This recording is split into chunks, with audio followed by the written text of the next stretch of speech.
This is Agent Provocateur with Allan Walsh and Adam Wylde. Welcome to this week's Agent Provocateur.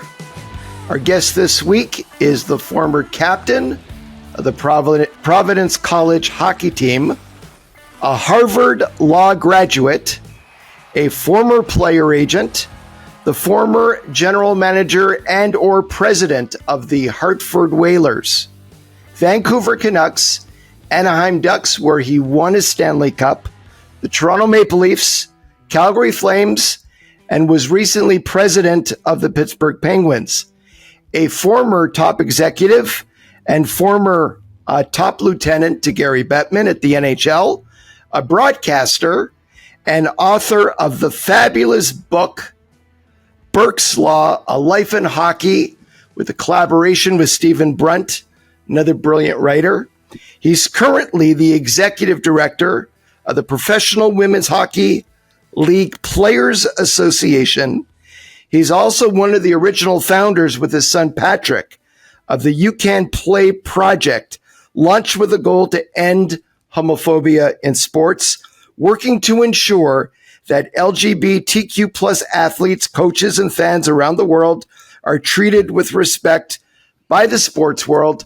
Let's give a big welcome to Brian Burke. Hey, Allan.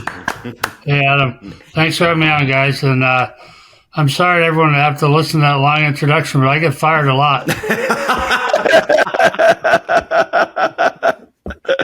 Well, I think if you stick around long enough, we all do. It's become a habit for me. Well, thank you very much for coming on. We really appreciate it. You and I have known each other a long time. I haven't always been the most popular person in the NHL league offices where you worked for many years, but I've always had tremendous respect for you. Sometimes I've disagreed with some of the things you've said. I'm sure many times you've disagreed with some of the things that I've said, but we've always gotten along well. We've always respected each other. And I think you've had a remarkable career. You're a respected and honored voice in the game. And I feel personally very appreciative for you to be here. Well, thank you, Allan. You've the old saying, you can't make an omelet without breaking eggs. You've managed to break a lot of eggs, but I have never wavered from my respect for you and the fervor with which you recognize and represent your clients. So, to me, the feeling is mutual, and it's an honor to be on. Thank you.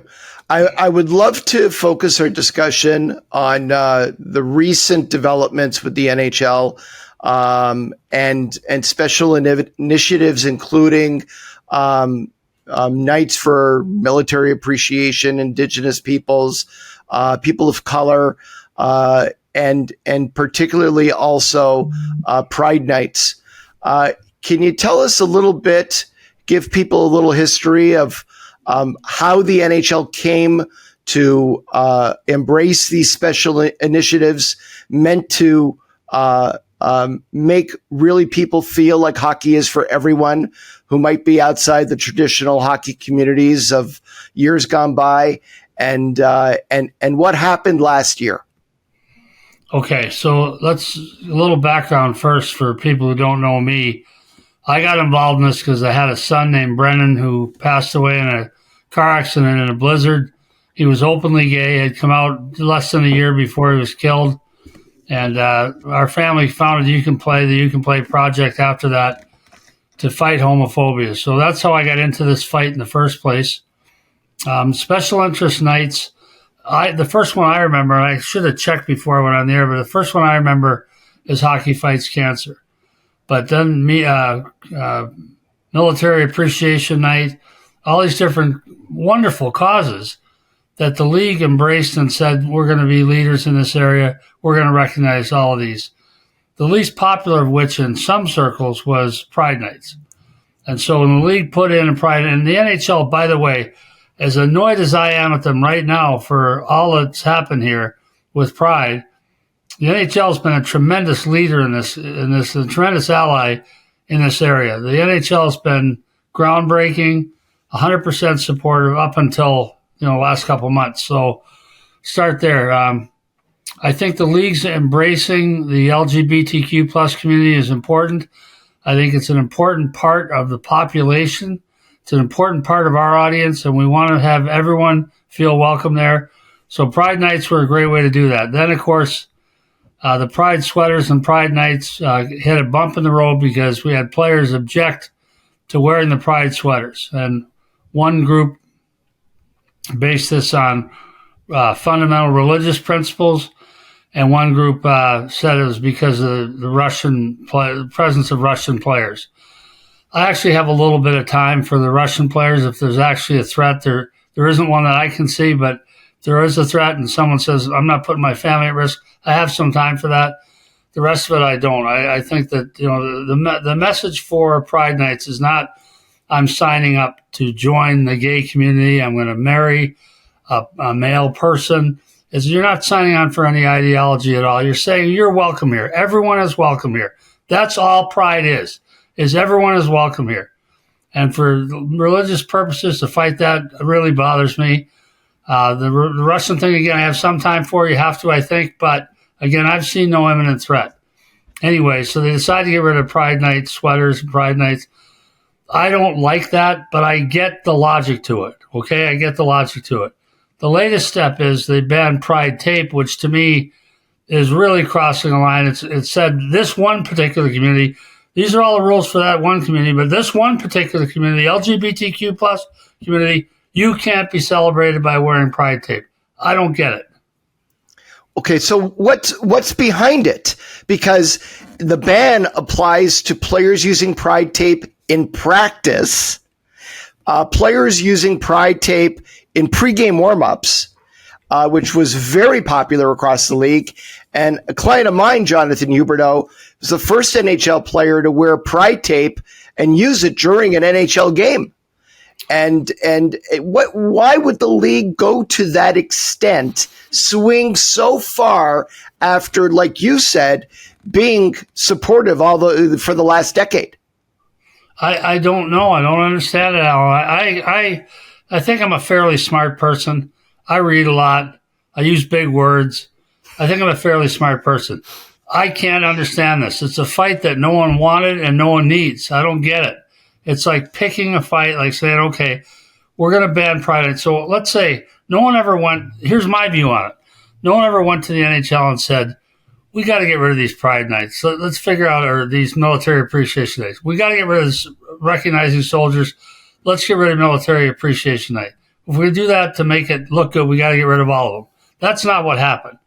You know what happened here is someone said, we got to stop these Pride Nights. These are the same nuts that are trashing Target stores and taking out all the Pride displays, right? So someone said, let's get rid of Pride Nights, and it became popular, not just with the NHL, but with all the leagues. Some support saying, maybe it's being rammed down people's throats. I get that from people all the time. I'm sick of Pride being rammed down my throat. So they get rid of the sweaters. Okay, again, I don't like it. I don't agree with it, but I can see it. I can see some logic. The last part, I don't get, Allan. I don't understand it. So the NHL issued a memo in the summer, and I read the memo. I had a copy of it, and I read it, and it made absolutely no sense. I read the memo, and I'm like, what is this? And I think a lot of NHL teams had the same opinion because many of them reached out to the league and said, we don't understand what you're trying to say here. Is this allowed? Is this not allowed? What's the deal here? So then the NHL issued what they called a clarifying memo. And the clarification made it very clear that things like Pride tape, the wearing of Pride jerseys in warm-up, completely banned. And for me, what I don't understand is I understand if a player is not comfortable wearing a Pride jersey, no one should say to him, you have to wear it. I personally may not agree with his opinion, but I think it's his right to say, I don't want to wear it.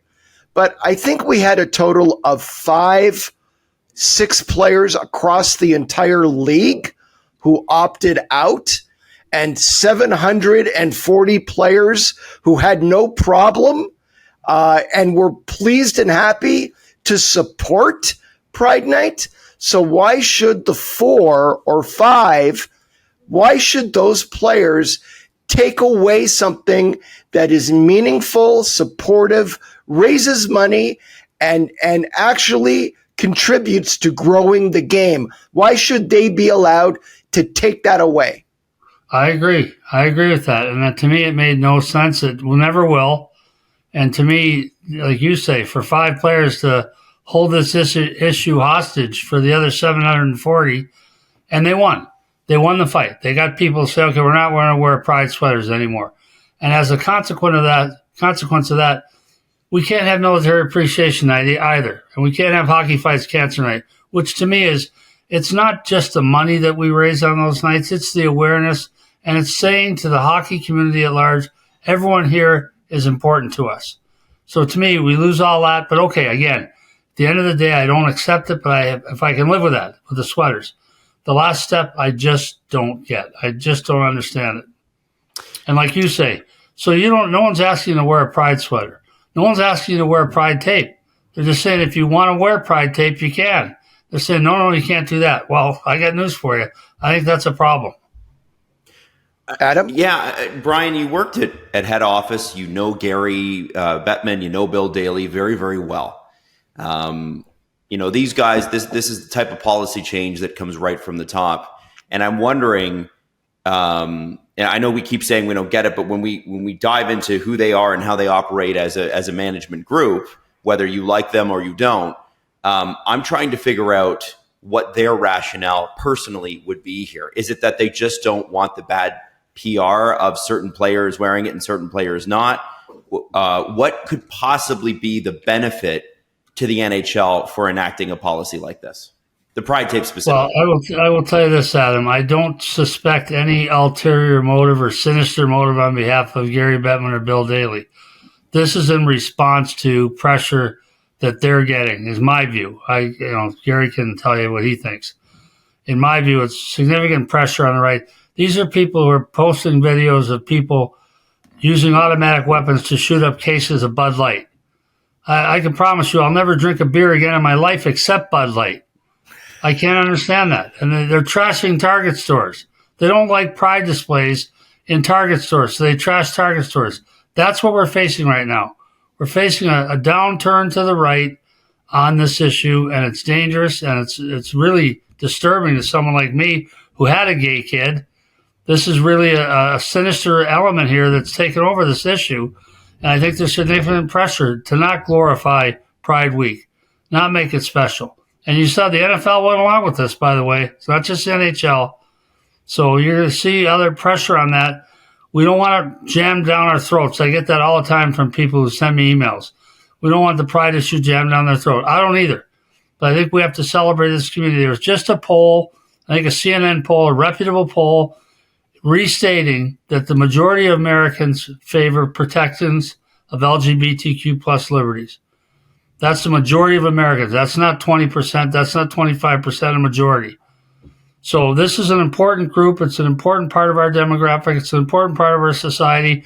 We should be celebrating the gay community, the LGBTQ plus community. We shouldn't be persecuting them. We shouldn't allow anyone else to stand by and watch it. Then to follow that up, they represent the owners. Could this be something that the owners are seeing, are afraid of, agree with? You've dealt with the ownership groups. What do you think? Well, I think at some point, every league has to respond to pressure from its owners and from the public. And public sentiment has swung the wrong way for me on this issue. There's a lot of public sentiment, not a majority, like I said, but there's a lot of public sentiment that, okay, we accept that the LGBTQ plus community has rights. They're important. Just don't jam it down our throats. We don't need to wear pride sweaters. You can have a pride night without pride sweaters. Just don't jam it down our throats. So that's some fatigue from the pride issue that I sense, and some resentment. And I see a sinister right turn anyway on a lot of issues. Like hate crimes in a lot of areas are up. So I think it's a combination of a lot of pressure from above, from that side of things, and it's an easy solution. We don't have to have military appreciation nights. We don't have to worry about that. We don't have to have Hockey Fights Cancer night. We don't have to have Black Lives Matter nights. We don't have to have LGBTQ plus nights, because we're going to do away with all that. That doesn't change the sentiment of the people that comprise this league and buy tickets and watch the games on TV. So, Berkey, did you ever have an opportunity in the last week to 10 days to pick up the phone, call Gary Bettman, and have a conversation with him about the new league policy? No, but I don't think Gary owes me that. If I had picked up the phone, I know Gary would have taken the call. First off, he's a wonderful person. And second, he's not afraid of anybody or any issue. So had I picked up the call, what I did was waited a couple of days to see if there was I thought there might be a retraction on this. And I still think there might be and hope there might be. So I gave it a couple of days and then I issued my statement, which, I feel very strongly about this. This is a wrongful step, a hurtful step, and it's one that I just don't get it. Like I say, and Adam, you don't know me well, but Allan does. And when I say I understand the sweater issue, I don't agree with the sweater issue. I do not agree. I don't understand it or don't agree with it. But I understand the sentiment. I can't understand this next step. It's like a vindictive, petty, and by the way, pop the balloons on the way out of the party thing. I hope you'll indulge me. I have your statement in front of me, and I'd like to read it so everybody can hear it. Okay. Because I think it's very well done and a great summary of a lot of issues all tied in together here. I'm deeply disappointed in the NHL's decision to ban on-ice support for community causes. I've worked in a variety of NHL markets over the last 35 years and have always made it a priority for my teams to commit substantial time, energy, and resources to engage with and support local organizations and causes. It's been one of the great joys and responsibilities of my life to see the positive impact hockey can have on the community. The NHL has been an enthusiastic, invaluable supporter of a number of important causes and groups, to name just a few: Indigenous peoples, first responders, military heroes, cancer survivors, women in hockey, victims of civic disasters, people of color, and of course, the LGBTQ plus community. The new league policy strips clubs and players of one of the most important and visible ways of supporting causes they care about. Let's be clear. This is not inclusion or progress. This decision does not grow the game and does not make our fans feel welcome. Fans look to teams in the league to show they are welcome, and this directive closes a door that's been open for the last decade. Make no mistake, this is a surprising and serious setback. I have spoken to many who are heartbroken, angry, and disappointed by the decision. If you are a member of one of the communities who has been celebrated as part of the Hockey is for One initiative, please know that you are still a valued member of the hockey community.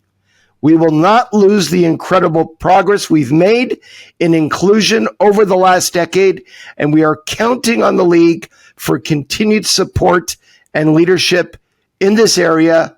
Brian Burke. Wow. It took a few drafts of that one, Allan, as you can imagine. Can you tell us about the people or groups that have reached out to you that are angry and heartbroken and disappointed? Most of the calls that I got and the conversations I had were personal, and I'll leave it at that. Someone asked me that on camera 2 days ago, and I said I really can't. I wouldn't want to bring someone into this podcast by name, but people that are touched by this and angered by it. I think the number one thing is I think people have to realize my history is, as I said at the beginning, I have always, all of my teams, I have made them do more in the community than the next 3 teams combined on most teams. Going back to my very first GM job in 1992-93 in Hartford. I've told my players, I'm going to do more than you. I'm going to do more than I ask you to do. So don't ever complain. If you ever don't want to do something, don't want to go to a school, don't want to go to a library, tell me, and I'll trade you tomorrow. So the fact of the matter is, this has been a lifelong commitment and passion of mine. The LGBTQ plus I came to lately because of my son, but I've been a passionate supporter of all of these important causes since I got into the game. So it goes back with my mom and dad since I was 16. You couldn't donate blood in Minnesota unless you were 18. But when you were 16, you could do it with the signature of a parent. We started donating blood at age 16. I don't know how many gallons I've donated. I can't give blood anymore out of my the front regular place I donate blood in your arms because my veins are shot. And not because I have a drug issue, but I have no veins left in my arms. So this goes back to when I was a kid. So to me, and the LGBTQ plus portion of it is from the heart. If you have a gay kid, you're a believer. You're a zealot. You're part of the war. You have no choice unless you're a heartless bastard and then get off this podcast. But if you care, if you have a kid, you care that much. You're in the fight. So this is an easy one for me. I have never asked my players to do anything they've said no to. I had a guy call me in Calgary a couple of years ago, and he identified himself. It wasn't one of these anonymous haters. I get some of those too. And he said, I know why you marched in the Calgary Pride Parade, but why did you make Monahan and Giordano do it? He said, I know you had a reason to march, but why did you make our players march? And I said, you got to be kidding me, right? Mark Giordano asked me if he could march. Sean Monahan asked me if he could march. Matt Stajan asked me if he could march. I didn't ever drag anyone to anything, but they all showed up and they marched. So this is what you go up against when you deal with this stuff. But and we're making great progress. You look at where the gay community was when my son came out compared to today, it's awesome. The progress has been steady, spectacular, but we still have so far to go. And this is just a setback. This won't stop our progress, but it's an unnecessary and really annoying setback. And what is the best way to take a step forward now? Because a lot of people that I'm talking to in the community, Brian, on my other show, the Steve Dangle podcast, and talking to listeners and direct messages on Instagram and Twitter, they feel a little bit at a loss. How do you push the cause forward within the game if the players can't express themselves individually with even something small like Pride Tape? Well, Adam, I hope there's a retraction on this. I hope they turn back the clock on this whole issue. But if they don't, I think I would say to people, I just don't.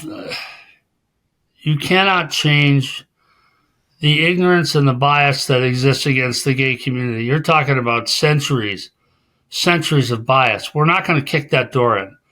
We're not going to wake up one day and say, okay, we've eliminated racial prejudice. We're not going to kick the door in and say we've eliminated bias towards homosexuals. We're not going to fix that overnight. It takes years and years of work. These are mud walls that will erode over time. They're not doors you kick in. So the progress we've made and continue to make, we have to continue to make that progress. You have to continue to march in pride parades and support You Can Play. Write a check to You Can Play if you want to really help. So we have to keep doing what we're doing, keep growing the movement, keep generating support, keep the minds and hearts of everyone moving in the right direction, and we'll deal with this setback as just another setback. So Scott Laughton with the Philadelphia Flyers was asked about Pride Tape and Pride Nights a couple of days ago, and he made a point of saying, and I'm paraphrasing, I don't really care about any league policy. I'm going to use Pride Tape, and I don't know what the league is going to do about it, but I don't really care. And there are a couple of other players that have publicly said they're going to use Pride Tape anyway.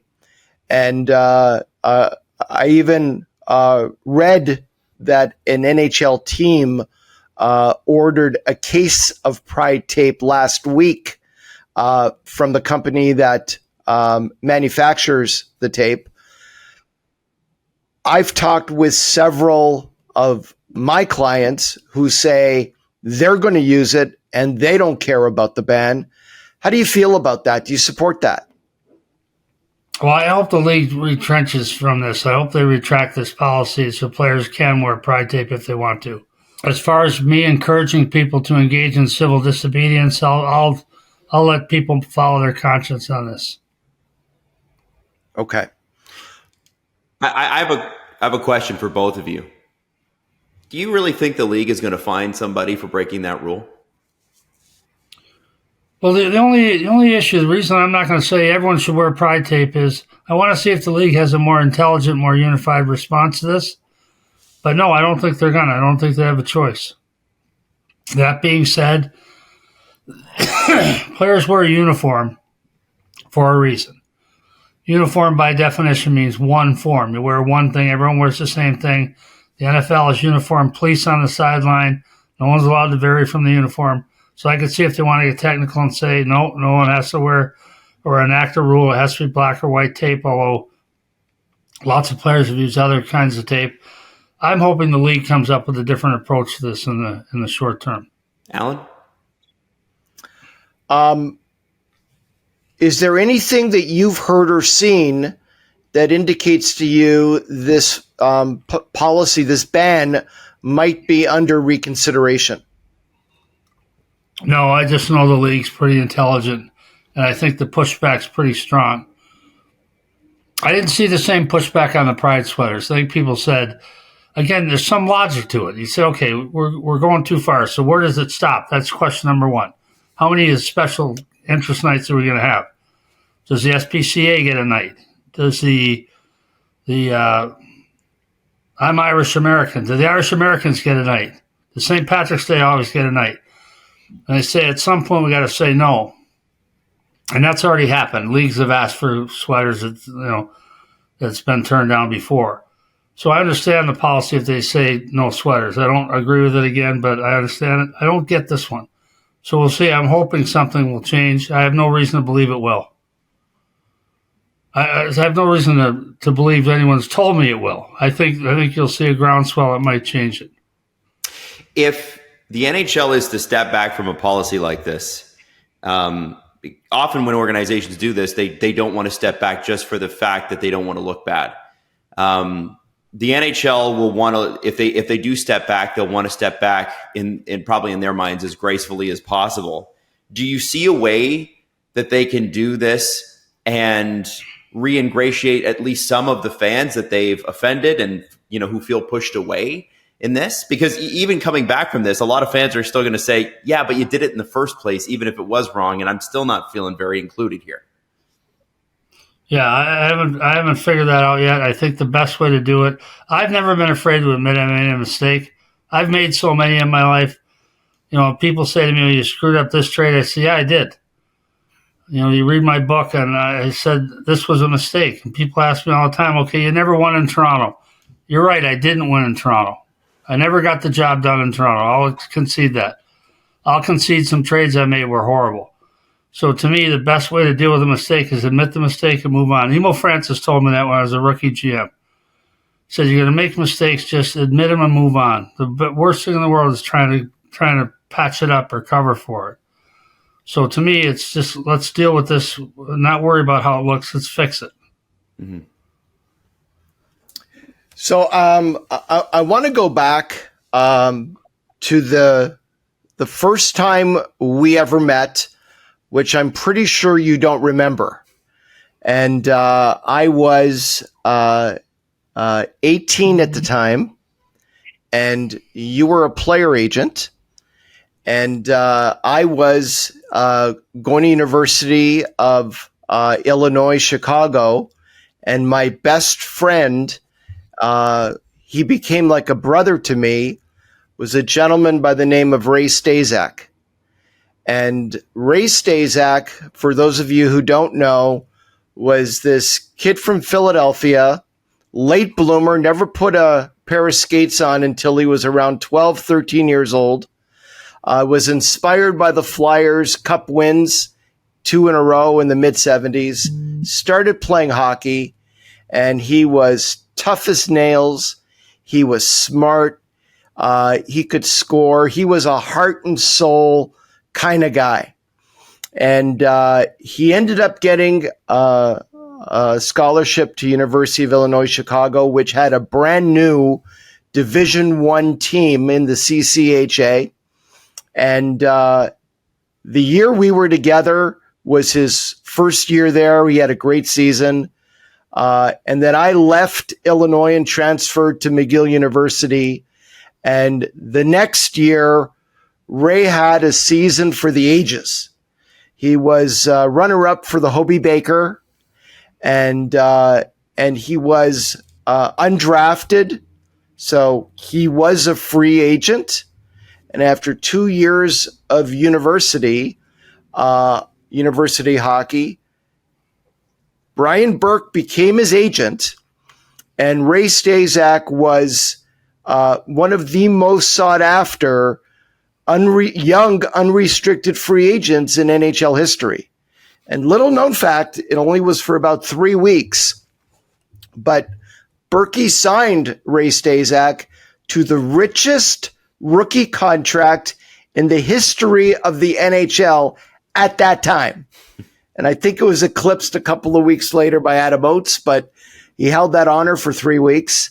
And after Ray had decided with Berkey to sign an NHL deal, the two of you went on a tour of different NHL teams, and I was at McGill. Ray gave me a call. Hey, I'm coming into Montreal. I was like, you're coming to Montreal? He goes, yeah, I have dinner with Sir Savard, Jacques Lemaire, and Andre Boudria, who was their chief scout at the time. And they were staying at they put Ray and Berkey, I believe, at a hotel. It was right down the street from the Montreal Forum. And I went to the hotel to meet Ray. And he goes, come over here, come meet my agent. And we went over to your hotel room, knocked on the door. And I remember it like yesterday. He opened the door. There you are. He goes, Brian, this is my closest friend, Allan Walsh. It's Brian Burke, my agent, and you and I had a talk. And I actually asked you a bunch of questions of what you did as an agent. I was fascinated by the role of an agent, and you answered some of my questions. And I left with Ray, and there was an idea in my head. Well, I'm never going to be good enough to play in the NHL, even though that was my dream growing up. But that is a really, really cool job to have, representing players. And I'm sure you have no recollection of that meeting at all.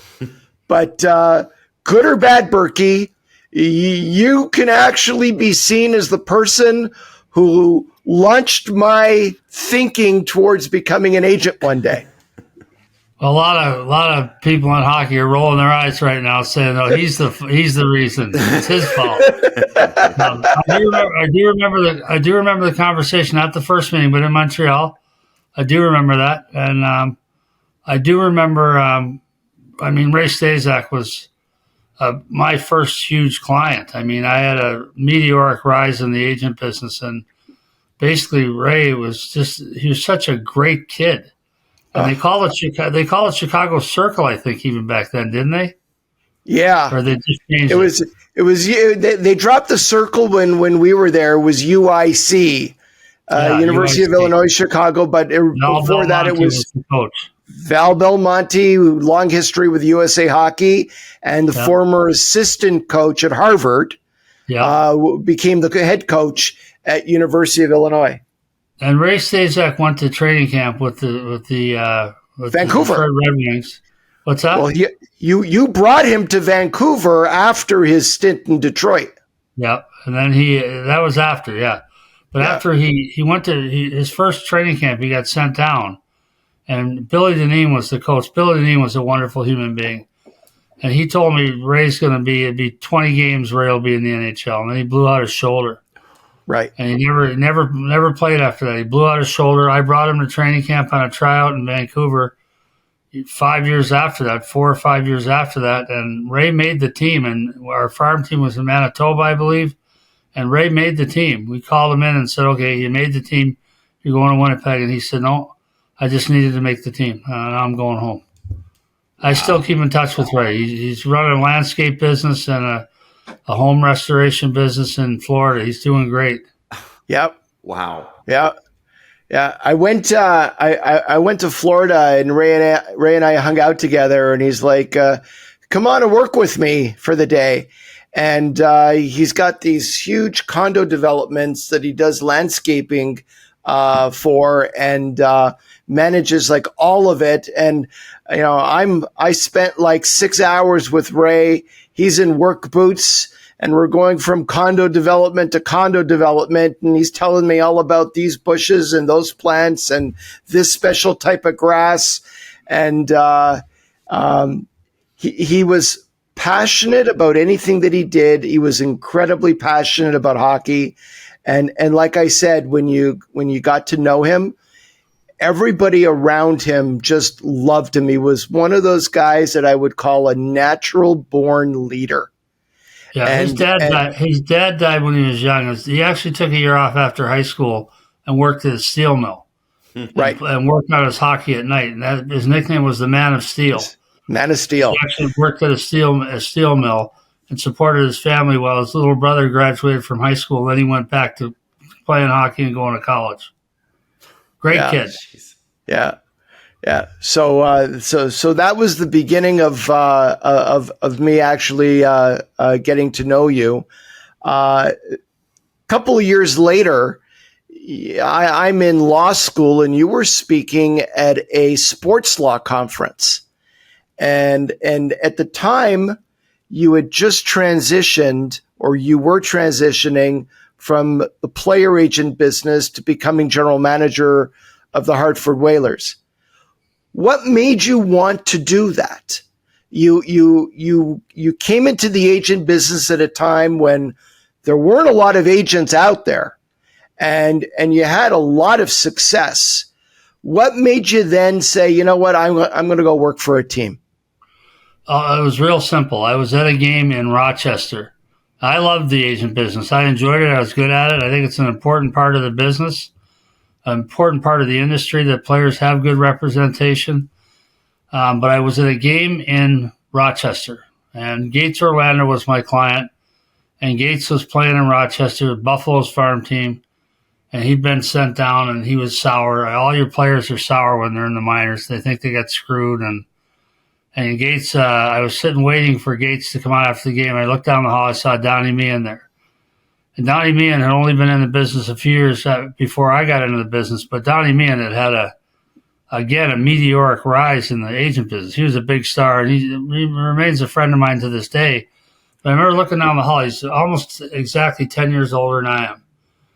And I thought, in 10 years, do I want to be standing outside a dressing room in Rochester, Minnesota, or Rochester, New York?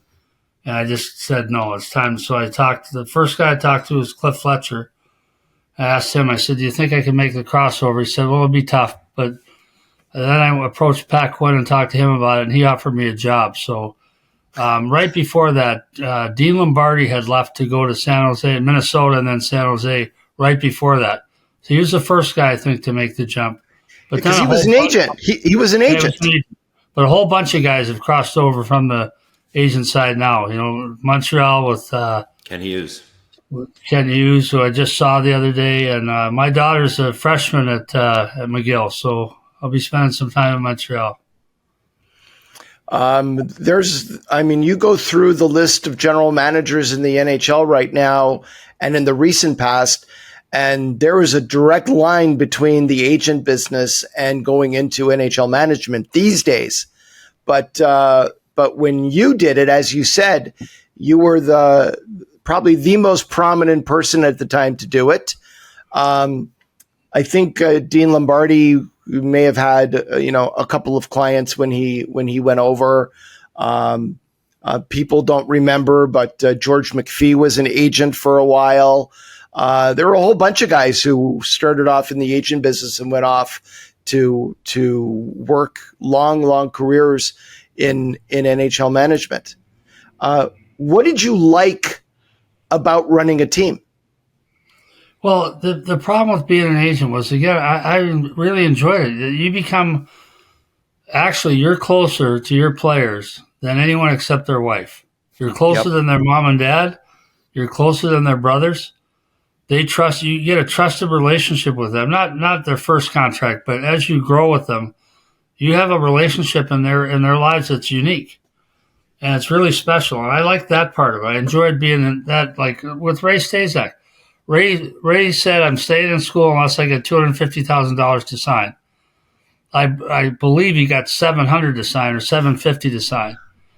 And I remember calling Ray from the airport in Detroit. I was sick as a dog the day I did that deal. And I called Ray and he said, "Am I leaving school?" I said, "Yeah." He said, "You got me the $250?" I said, "No, I got you way more than that." He said, "You got me $275?"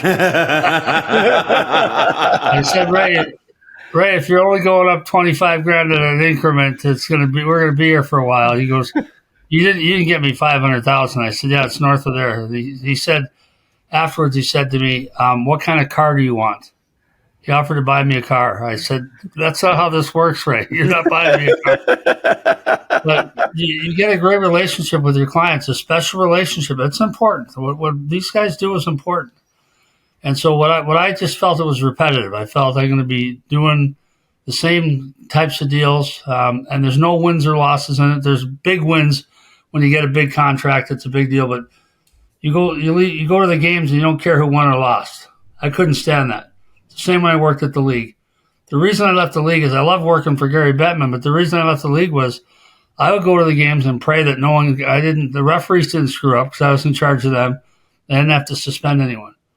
That's an awful way to live if you like to win. You never get W's or L's.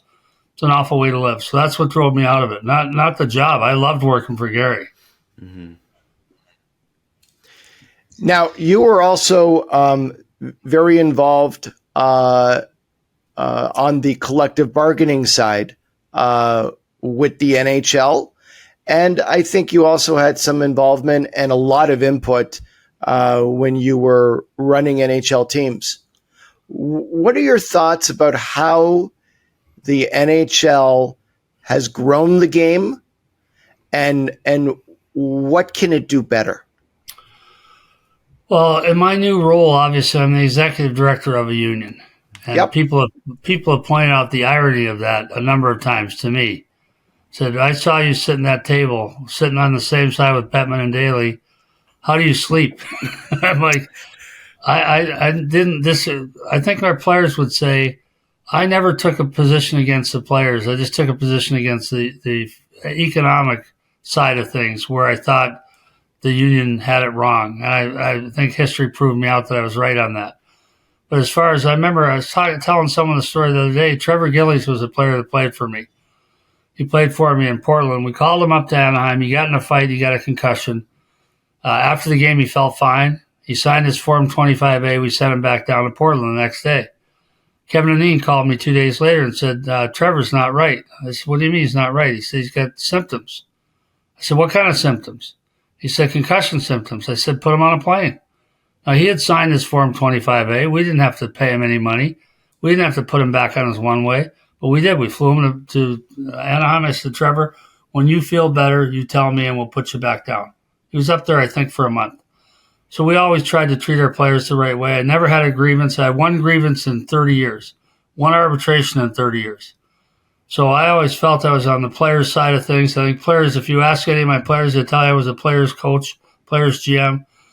And so to me, I think we have a wonderful opportunity with the women. And I think it's when I look back on where we fought with the union, I think we took some positions that we needed to take to ensure the survivability of the game and then to grow it. And I think the cap's going up $5 million next year.